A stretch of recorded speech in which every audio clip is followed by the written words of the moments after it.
3장 16절에서 21절까지의 말씀입니다.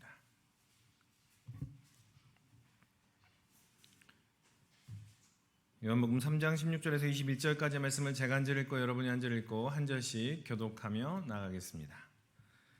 하나님이 세상을 이처럼 사랑하사 독생자를 주셨으니 이는 그를 믿는 자마다 멸망하지 않고 영생을 얻게 하려 하심이라.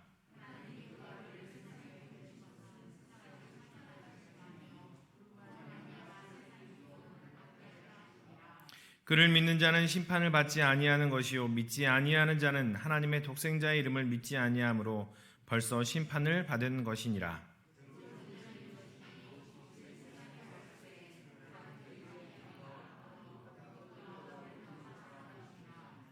악을 행하는 자마다 빛을 미워하여 빛으로 오지 아니하나니 이는 그 행위가 드러날까 함이요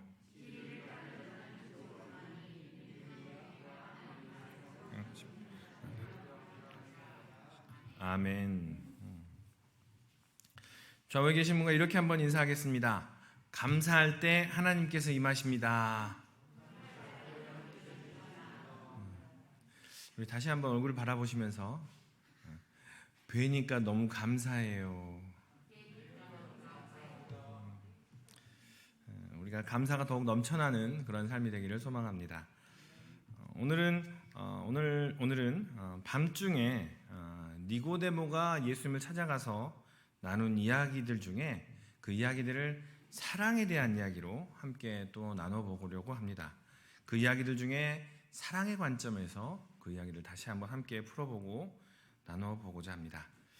여러분, 잠깐 여러분이 생각하고 가장 많이 생각하고 가장 사랑하는 사람들부터 한번 점점 이게 누구를 제일 먼저 사랑하고 누구를 제일 가장 관심 있고 한번 순서대로 이렇게 한번 잠깐 생각해 봤으면 좋겠어요. 가장 사랑하는 사람 그랬을 때 누가 가장 먼저 떠오르십니까? 그리고 그 다음은 누구? 그 다음은 누구? 설마 강아지가 떠오르시는 건 아니시죠? 네. 우리가 대부분 예상하는 것처럼 사랑하는 남편, 사랑하는 아내, 자녀들, 또 우리 형제, 또 가족들, 또 이렇게 생각이 나실 겁니다. 그러면 그 사랑과 관심이 어디까지 흘러가십니까? 그냥 나의 혈육? 내가 함께 하는 그런 가족들에 머무르십니까? 아니면 내 옆집, 내 윗집, 내 아랫집, 내가 자주 가는 단골집, 그 사람들에게까지 관심과 사랑이 흘러가고 있으십니까? 이상하게도 세상은 우리에게 관심이 없습니다. 우리가 무엇을 하든지 관심도 없고요. 우리가 교회 안에서 무엇을 하는지 또 사랑도 없습니다. 우리애들 대한. 그런데 교회는 계속해서 세상에 관심을 가지고 세상을 사랑해야 되며 세상과 함께 가야 됩니다 라고 이야기를 합니다. 2004년도에 서울시장의 한 기도회에서 이렇게 발언을 했습니다.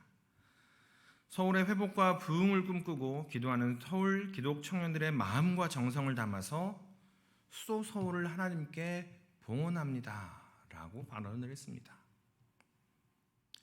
사실 우리는 이 말이 어떤 의미인지 또 이렇게 어떻게 서울을 어떻게 이끌어가야 되고 어떻게 함께 만들어가야 되겠다라는 그러한 것들을 조금은 이해할 수 있습니다. 그런데 이 이야기가 있고 난 후 며칠이 지나지 않아서 소동이 일어났습니다. 서울이 개인 소유냐, 공적인 자리에서 왜 너의 믿음을 이야기하느냐, 그것이 과연 맞느냐라는 엄청난 소동이 있었습니다. 그런데 안타깝게도 이 일 이후에부터 점점 공공의 영역에서, 공적인 영역에서 신앙을 이야기하고 믿음을 이야기하는 것이 어려워지게 되었습니다. 사람들은 이렇게 이야기합니다. 신앙은 개인적인 것이니 그냥 혼자 가지고 계세요. 그리고 공적인 영역에서는 이야기하지 마세요 라는 모습들로 우리 신앙의 사람들을 대하기 시작하였습니다. 2020년이 된 오늘에도 여전히 세상은 우리에게 신앙은 개인적인 것이니 공적인 자리에 가지고 나오지도 말라고 여전히 말합니다. 세상은 우리에게 관심도 없고 세상은 우리에게 사랑을 보여주지도 않습니다. 그럼에도 불구하고 왜 교회는 이 지역사회와 세상에 관심을 가져야 하고 왜 사랑을 보여주어야 할까요?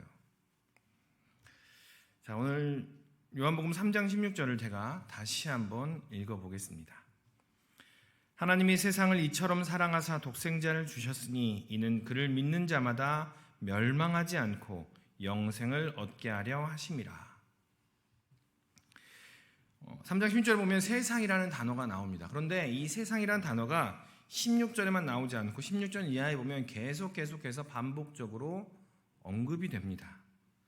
하나님이 세상을 이처럼 사랑하사, 하나님이 그 아들을 세상에 보내신 것은 하나님이 세상을 심판하려 하심이 아니요 하나님이 세상이 구원을 받게 하려 하심이라.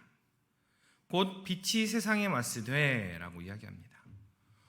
오늘 본문 3장에서만이 아니라 요한복음 1장에서부터 세상이라는 단어를 계속 언급하면서 말씀을 하십니다. 참빛 곧 세상에 비추는 빛이 있었나니 그 빛이 세상에 계셨으며 세상은 그로 말미암아 세상은 하나님으로 말미암아 지은 바 되었으되 라고 이야기합니다. 이 구절을 읽으면 우리는 이런 생각이 먼저 듭니다. 하나님은 우리를 사랑해 주셔야 되는데, 하나님께서는 우리만을 생각하셔야 되고 하나님은 우리만을 위해 주셔야 하는데 그게 아닌가라는 생각이 먼저 듭니다.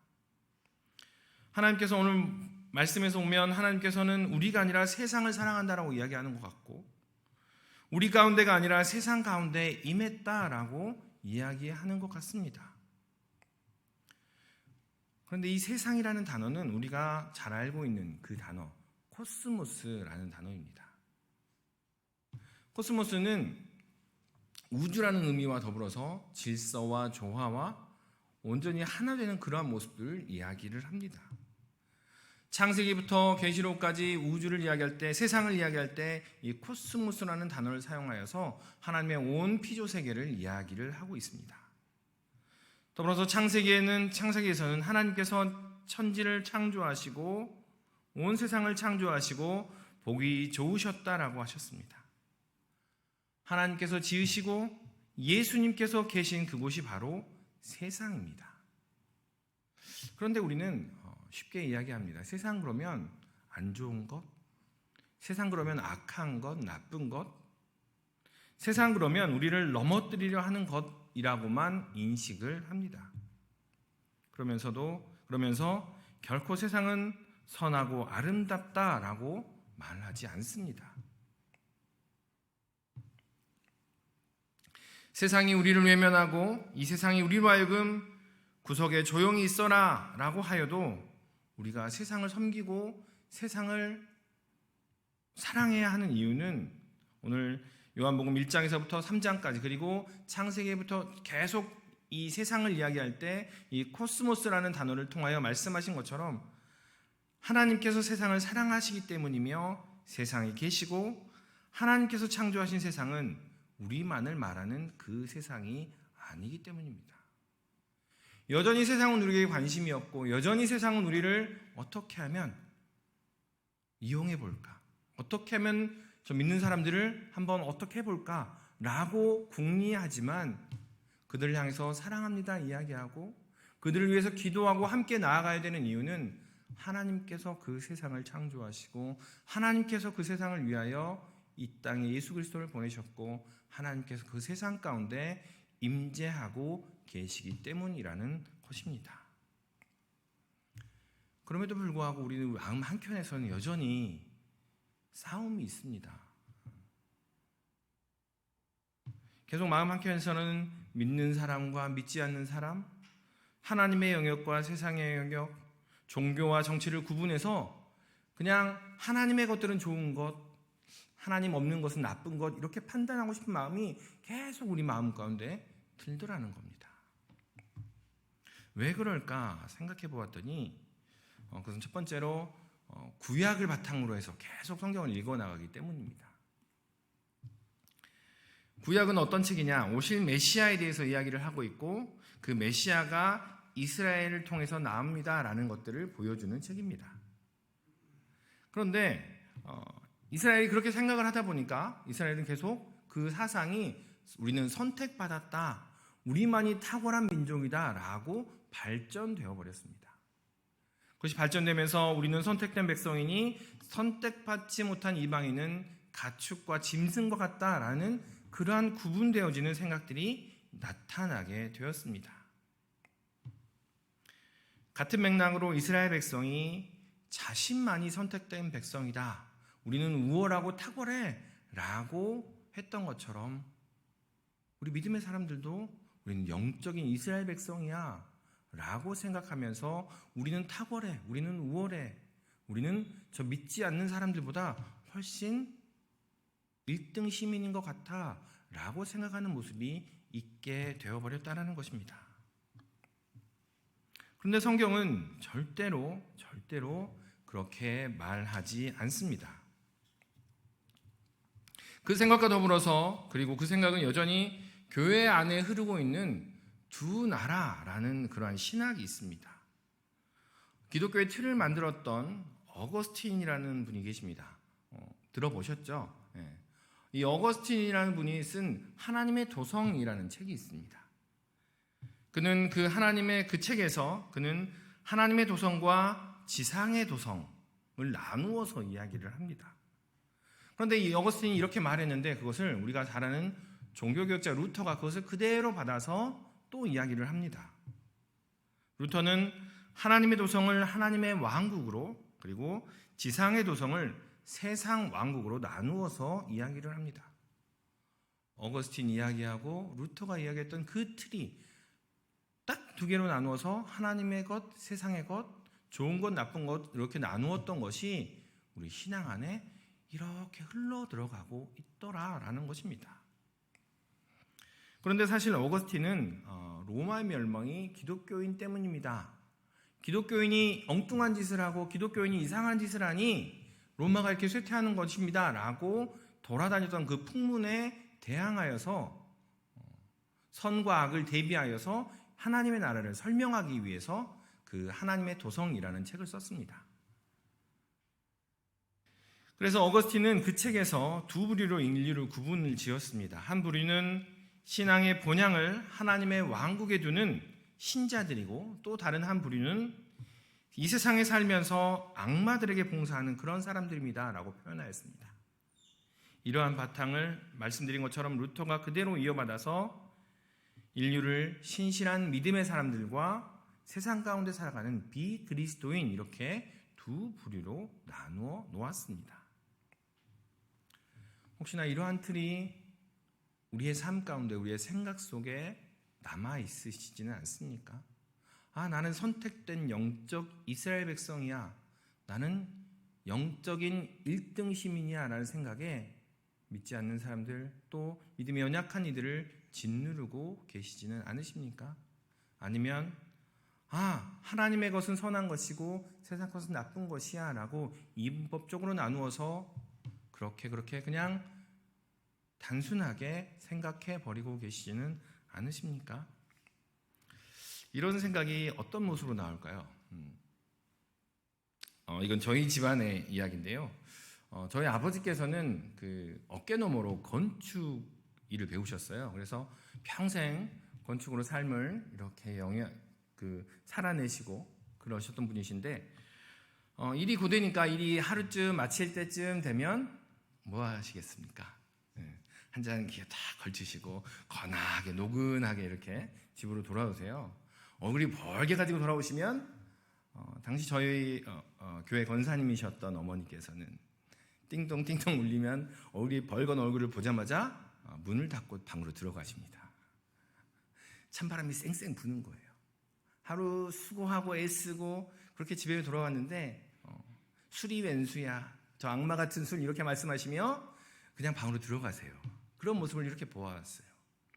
그러다가도 아버지가 마음이 동하셔서 성경책을 들고 하루라도 교회를 가시면 그 다음날은 반찬이 달라지고 집안 분위기가 너무 좋은 거예요. 참 그게 뭘까라는 생각을 했습니다. 저희 가정의 이야기가 혹시 저희 가정만의 이야기인가요? 아니면 혹시나 그런 모습으로 대하고 계시지는 않으십니까? 지나면서 보니까 대부분 이렇더라고요. 내 남편, 내 아내, 내 아들, 내 딸, 그리고 내 이웃, 나와 함께 일하는 동료들을 그들을 아내와 남편과 동료로 대하기 전에 먼저 저 사람은 믿는 사람, 그러니 괜찮은 사람, 저 사람은 안 믿는 사람, 그러니 나쁜 사람, 이렇게 구분하고 계시지는 않으십니까? 성경은 계속해서 우리에게 말하고 있습니다. 이 세상에 하나님께서 오셨고 이 세상을 모두 하나님께서 지으셨고 이 세상을 구원하시기 위하여 이 땅 가운데 오셨다라고 말하고 있습니다. 그러니까 우리가 지역사회에 봉사하며 믿지 않는 사람들과 함께하는 이유는 단순히 구제하는 차원, 단순히 그들을 도와주는 차원이 아니라 그 사람들, 믿지 않고 하나님을 알지 못하는 그 사람들 가운데 계신 하나님을 위한 것임을 우리는 기억해야 할 것입니다. 그곳에 임하셔서 사랑을 베푸시고 그곳에 임하셔서 하나님과 동역하며 그 뜻을 실행하는 그 사역이 바로 우리가 그들에게 함께하며 그들과 함께하며 그들을 구제하며 도와주는 함께하는 그 사역이라는 것입니다. 우리가 우월해서 우리가 조금 더 신앙이 있어서 나아서 그들과 함께하는 것이 아니라 그들 역시 하나님께서 지으신 피조물이고 하나님의 택함 받은 하나님의 백성이며 하나님께서 구원받기를 원하는 사람들이라는 것. 그들을 위해서 또한 예수님께서 오셔서 그들에게 손을 내밀고 계시기에 우리가 그렇게 함께하고 있다는 사실을 기억하셨으면 좋겠습니다. 그러나 빛과 어두움이 공존할 수 없듯이 진리는 진리가 아닌 것에 대해서 배타적입니다. 우리가 믿음을 갖고 있다는 것, 이것이 때때로 그러한 모습으로 드러날 수가 있습니다. 그러나 우리가 따라야 하는 분은 단순히 세상적인 진리가 아니라 예수 그리스도십니다. 그러나 예수 그리스도께서는 죄인들에게, 연약한 이들에게 배타적이지 않으셨습니다. 당시 사람들은 예수님을 향해서 세리와 죄인들의 친구다라고 이야기하셨습니다. 다시 말하면 예수님께서는 세리와 죄인들과 함께 다니셨다라는 겁니다. 그들과 함께 다니고 그들과 함께 이야기하며 그들과 함께 고민을 나누었다라는 것입니다. 예수님의 이야기는 그들을 포용하고 품어내며 그들을 인정하는 이야기였습니다. 예수 그리스도는 우리가 이렇게 말끔하게 입고 교회 등록하고 교회 출석하고 내가 그리스도인이 되었습니다 라고 했을 때가 아니라 우리조차도 아직 죄인이었을 때, 우리조차도 그리스도를 몰랐을 때, 우리조차도 여전히 세상에 속했을 때 우리를 위해서 이 땅에 오셨다라는 것입니다. 예수님을 믿습니다 라고 하는 우리 그리스도인들은 예수님을 따라서 여전히 세상 가운데 있는 사람들, 여전히 죄악 가운데 있는 사람들, 여전히 하나님을 알지 못하는 사람들에게 여러분도 하나님의 피조물입니다. 여러분 가운데 하나님이 계시고 하나님께서는 여전히 여러분들이 구원받기를 원합니다 라는 것들을 알려주어야 한다라는 것입니다. 그것이 바로 하나님이 이처럼 사랑하신 세상을 대하는 우리 그리스도인들의 태도일 것입니다. 제가 목사가 되고 나서 계속 처음에는 조금 고민이었는데요. 이제는 아주 큰 고민이 되어버린 고민이 한 가지가 있습니다. 어느 순간 깨닫게 된 건데 아침에 일어나서 저녁까지 쭉 이렇게 지나면서 통화하고 만나는 사람들 이렇게 보니까요. 집사님, 점심때는 권사님, 저녁에는 장로님 이렇게만 통화를 하고 있더라고요. 다 교회 식구들하고만 이렇게 통화를 하고 있는 저의 모습을 보았습니다. 여러분에게 세상 친구들은 얼마나 있습니까? 여러분에게 그 세상을 이야기하고 그 안에서 하나님께서 어떻게 말씀하시며 그들에게 어떻게 간섭하는지 볼 수 있는, 이야기 나눌 수 있는 세상의 친구들은 얼마나 있으십니까? 점점 교회와 믿음의 사람들에게 둘러싸여 있는 저의 모습을 보게 되었습니다. 세상을 책으로만 보고, 세상을 신문으로만 보고, 세상을 인터넷으로만 보는, 그리고 아는 것처럼 이야기하는 저의 모습을 볼 때마다 하나님께서 어떻게 이것을 해결해 주실까? 어떻게 깨닫게 하실까라는 여전히 해결되지 않는 기도 가운데 있는 그러한 고민이 있습니다. 사실 함께 신앙을 이야기하고 함께 믿음을 이야기할 수 있는 사람들이 있다는 것은 되게 편안한 일입니다. 함께 이야기하는 것이 참 마음 평안해지고 위로가 되는 이야기입니다. 그러나 거기에 머물러서는 우리끼리 울타리를 만들어서는 안 된다라는 것입니다. 여러분에게 권면합니다. 오늘 이후에 오래된 믿음 없는 하나님을 알지 못했던 오래된 친구들에게 한번 연락해보는 그러한 용기를 가졌으면 좋겠습니다. 그들에게 친했지만 교회에 집중하면서 또 여러 가지 모양으로 함께하면서 하지 못했던 그 친구들에게 연락해서 하나님을 직접 이야기할 수는 없지만 하나님이 여전히 그 가운데 계시고 여전히 너는 하나님의 피조물이야. 하나님이 너를 주관하고 계셔라는 그러한 마음을 전달해 주었으면 좋겠습니다. 그리고 그 이웃들에게, 그 친구들에게 기독교인으로서 우리의 삶을 보여주시기 바랍니다. 우리끼리만 집중하고 우리 가운데 계신 하나님에게만 집중하면 정작 우리를 세상으로 보내신 하나님을 잊어버리게 됩니다. 믿지 않는 사람들 가운데 외로이 계신 하나님을 잊지 말고 그들 가운데 계신 하나님을 찾아가서 그들에게 손을 내밀고 그들을 향하여 발걸음을 한 발자국 한 발자국 떼내시는 여러분이 되시기를 주님 이름으로 축원합니다.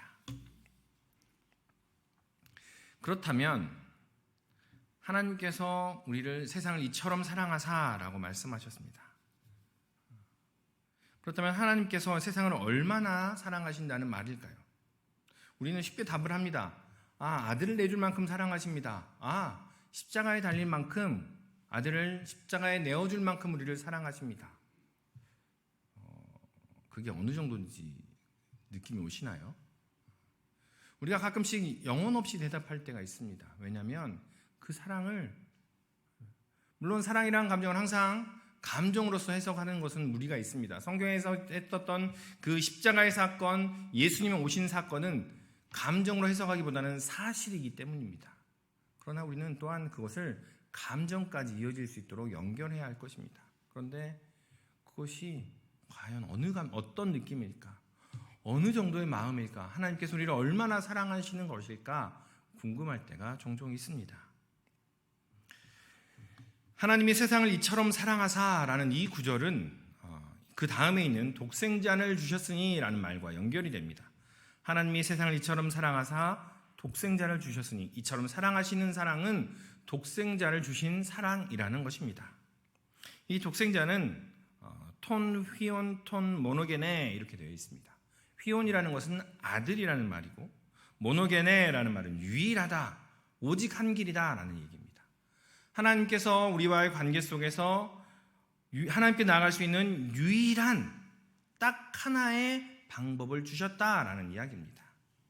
유일한 방법으로서의 아들, 유일한 길로서 오직 한 방법이다라는 이야기를 말해주고 있는데 그 한 길이 예수님이다라고 이야기를 하고 있는 것입니다. 우리가 지난 한 달 전에 나누었던 문설주와 인방의 피를 발라라, 그 유일한 방법, 또 불뱀에 물렸을 때 낫게 되는 노뱀을 바라보기만 하면 그 유일한 방법, 그것을 같은 맥락에서 이야기를 하고 있는 것입니다. 그런데 그 사랑을 조금 더 깊이 있게 이해하기 위해서는 온전한 하나님으로서의 예수님이 아니라 한 인간으로서의 예수님을 한번 바라보았으면 합니다. 사도 바울과 사도 요한은 그 예수님의 십자가 사건을 화목제라는 제사를 통해서 풀어냈습니다. 사도 바울과 사도 요한은 예수님을 화목제물이라고 표현을 하고 또 역시 우리 또한 예수님을 향하여 화목제물이라고 표현하며 기도합니다. 제물 되신 예수님. 그런데 이것은 그냥 그 의미, 화목해 하시는 그 의미만을 가지고 사용하신 은유적인 표현이 아닙니다. 예수님의 화목해 하신 사역을 그럴싸하게 포장한 그런 말로서 머무르는 것이 아니라는 것입니다. 예수님의 십자가의 사건은 구약의 제사 제조를 모티브로 연속적으로 그려낸 하나님의 구원의 방법입니다. 그 레위기에서 언급하고 있는 화목제를 잠깐 들여다보면 화목제물은 흠없는 소, 양, 염소를 드리게 되어 있습니다. 그리고 향기로운 기름이 섞인 전병과 혹은 과자를 하나님께 드리게 되어 있습니다. 여러분 어떠십니까? 풍요로운 고기가 있고 향긋한 쿠키가 있고 과자가 있는, 그러면 뭐가 떠오르세요? 잔치자리가 떠오르지 않으십니까? 좀 전에 우리가 요한복음 앞에서 이야기했던 혼인잔치와 같은 그런 잔치자리가 생각이 나실 것입니다. 그런데 이 화목제물은 또한 번제나 소제처럼 모두 다 몽땅 태워서 올려드리는 것이 아니라 화목제물은 그 제물을 짐승을 잡아서 기름만 걷어냅니다. 기름만 걷어내고 기름을 태워서 올려드린 후에 고기는 제사장과 그 제사를 지낸 사람에게 다시 돌려줍니다. 그리고 나서 돌려주고 끝이 아니라 성경은 이렇게 이야기합니다. 하루 동안 그 고기를 다 먹어야 된다. 여러분 어떠세요? 소가 한 마리가 적으면 100kg 뭐 이렇게 되잖아요. 염소 혼자 다 드실 수 있으세요? 근데 성경은 혼자 먹어야 된다고 표현하지 않고 있습니다. 그러니까요, 화목제를 드린 사람은 이 사람 저 사람 다 불러드리는 거예요. 다 모여서 함께 고기를 나누어 먹고 고기를 함께 구워 먹고 또 함께 그 화목제물로 드렸던 그 전병과 과자를 함께 나누면서 감사의 교제를 나누었던 그러한 모습이라는 겁니다. 그것이 화목제물의 화목제의 모습입니다. 화목제물은 3일까지 남겨두어서는 안 됩니다. 늦어도 3일 안에 먹어야 하는 것입니다. 그것이 화목제입니다. 화목제는 잔치이며 축제였습니다.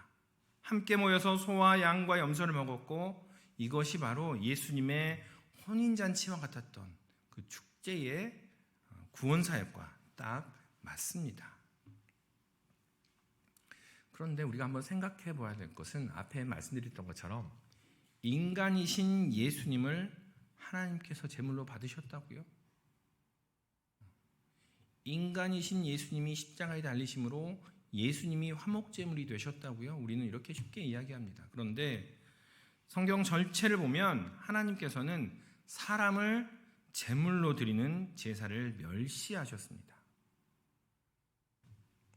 그렇게 행하는 사람을 제물로 드리는 제사를 행하는 이들을 멸하라고 하셨고 레위기에서는 몰렉에게 자녀를 주는 것은 하나님의 이름을 욕되게 하는 것이며 몰렉에게 자녀로 하여금 불 가운데 지나게 하는 것, 그 사람은 백성 등에 끊어질 것이며 그것을 보고서도 그냥 두는 사람들까지도 백성 가운데 끊쳐지리라 라고 하나님께서는 말씀하셨습니다. 그것을 못 본 채 하고 죽이지 않으면 그 사람과 권속에까지 진노할 것이다 라고 구약에서는 계속해서 이야기를 했습니다. 그런데 그렇게 말씀하셨던 하나님께서 예수님을 제물로 받으셨다고요? 여러분 어떠십니까? 저는 요즘 아이들이, 저희 자녀들이 이제 좀 크고 말이 대화가 되니까 제일 민망할 때가 너 이렇게 해서는 안 돼 라고 했는데 제가 그렇게 하고 있을 때 너 그때는 이렇게 해야지 라고 이야기했고 이렇게 하면 혼나 라고 했는데 제가 똑같이 그렇게 말했던 것처럼 하고 있을 때 참 낯이 부끄럽고 민망하고 그렇습니다. 순간순간은 내가 아니었으면 좋겠어 이런 생각도 들죠. 하나님께서 인간이신 예수님을 들이심으로 당신께서 말씀하시는 것을 어기셨습니다. 하나님께서 구약에서 그렇게 수차례 자녀를 불 가운데 지나가게 하지 말라라고 말씀하셨음에도 불구하고 완전한 인간으로 내려보내신 예수를 제물로 드려야 할 수밖에 없는 그러한 상황. 내가 하지 말라고 했는데 어쩔 수 없이 너희를 생각하니 너희를 바라보니 그래 이렇게 할 수밖에 없어 라고 하는 그 하나님의 마음은 어떠하셨을까요? 그냥 우리가 쉽게 이야기하는 것처럼 아들을 내주셨습니다 라는 심정과는 또 다를 것입니다.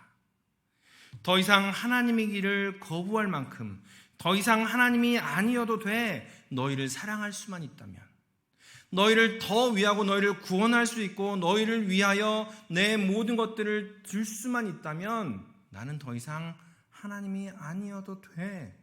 내가 했던 말을 스스로 우기면서 나 부끄럽게 그래 나를 부인해도 나는 괜찮아 라고 하는 사건이 바로 예수님께서 십자가에 달리신 사건이었다는 것입니다.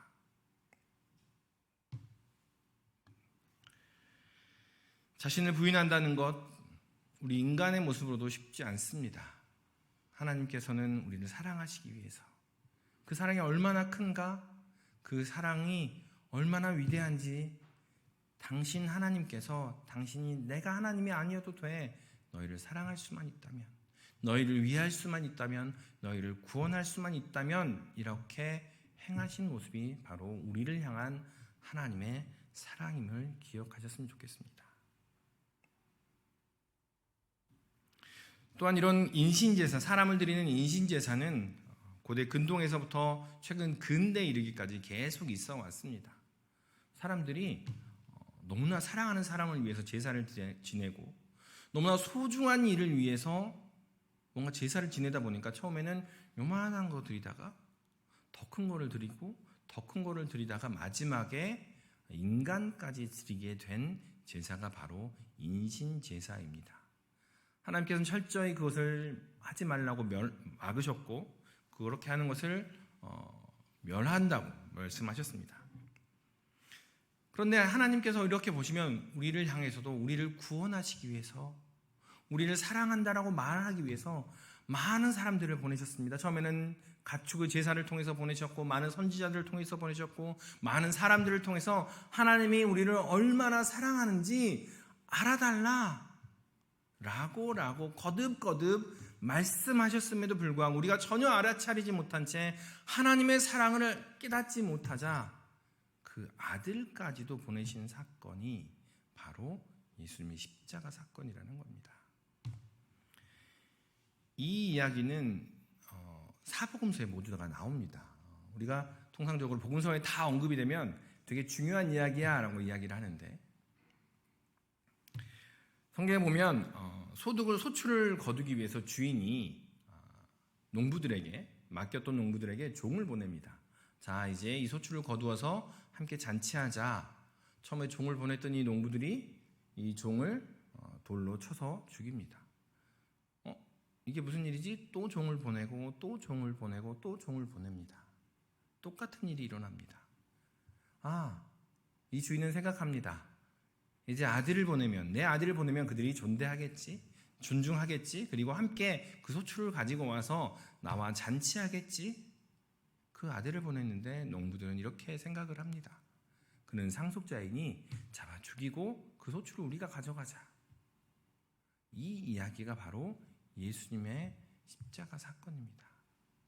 예수님께서 이 땅에 오시고 예수님께서 십자가에 달리셨다, 예수님께서 화목제물이다라는 이야기는 하나님께서 표현하실 수 있는 가장 큰 사랑의 표현이라는 것입니다. 그 전부를 드리고 자신을 부인할 만큼 내어놓는 것이 바로 예수님께서 이 땅 가운데 오셨다라는 그 사건이라는 것을 기억하셨으면 좋겠습니다. 자신을 부인하는 것 우리는 많이 이야기합니다. 한때는 내려놓음이라는 책이 유행을 했었고 나를 부인할 수 있을까? 내가 좋은 것, 내가 고집하는 것, 내가 주장하는 것을 조금이나마 내려놓을 수 있을까? 설교를 준비하면서 생각을 했는데 쉽지 않겠구나라는 생각이 들었습니다. 그래도 목사니까 흉내라도 좀 내봐야지 라는 생각이 들면서 다시 한번 무릎을 꿇게 되는 시간들이 있었습니다.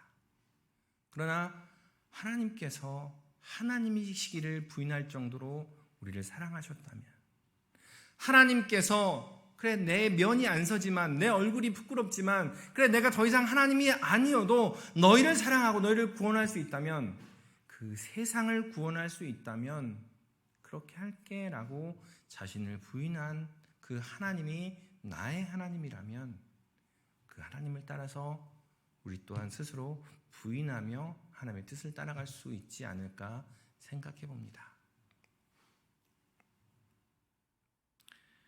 말씀을 맺겠습니다. 오늘 본문은 니고데모가 밤에 예수님께 찾아가서 허심탄회하게 이야기를 나누고 가르침을 받은 그 이야기들입니다. 밤에 찾아간 니고데모에게 예수님께서는 빛을 이야기하십니다.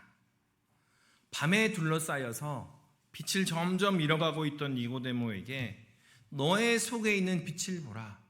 너의 속에 있는 하나님의 형상을 보고 너의 속에 있는 하나님의 영광을 보라라고 이야기합니다.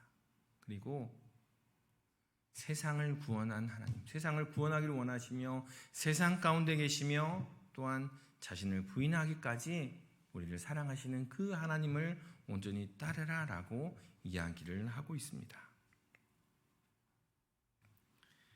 여러분은 세상 가운데 둘러싸여 있으십니까? 아니면 믿음의 사람들 가운데 둘러싸여 있으십니까?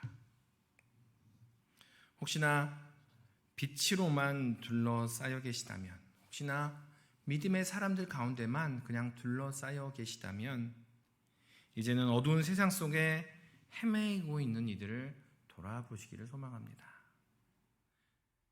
다시 어두움 가운데로 나가서 손을 내밀고 그들을 향하여 발걸음을 내디는 것이 두려우십니까? 하나님으로 말미암아 우리가 빛으로 오게 되었으니 또한 하나님으로 말미암아 하나님께서 우리를 지키실 것이니 자신을 부인하시는 하나님을 따라 어둠 속을 향해서 또 방황하는 영혼들을 향해서 손을 한번 내미십시다. 그들에게 하나님의 살아계심과 그들 가운데 하나님이 계시다는 사실을 이야기하십시다.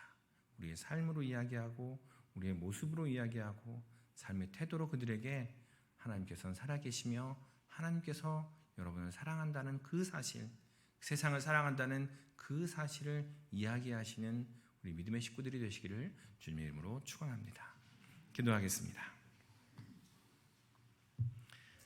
사랑 안에 충만하신 아버지 하나님, 하나님께서 세상을 우리만이 아니라 세상을 사랑하고 계시고 하나님의 사랑이 우리 안에만 머물러 있는 것이 아니라 세상 널리 펼쳐지기를 우리를 통하여 원하고 계시다는 사실을 함께 또 보았습니다. 또한 자신을 부인하기까지 우리를 사랑하고 계시고 자신을 부인하기까지 우리가 구원받기를 또 세상이 구원받기를 원하고 계신다는 그 사실을 함께 보았습니다. 하나님의 그 귀한 사역에 동참하기를 소망하오니 빛 가운데만 둘러싸여서 그냥 안주하는 것이 아니라 세상 속에서 그들도 하나님께서 함께 하시며 그들도 하나님의 피조물임을 기억하며 그들에게 하나님의 사랑을 증거하는 우리의 삶이 되도록 인도하여 주시옵소서. 이 모든 말씀 예수님의 이름으로 기도하옵나이다. 아멘.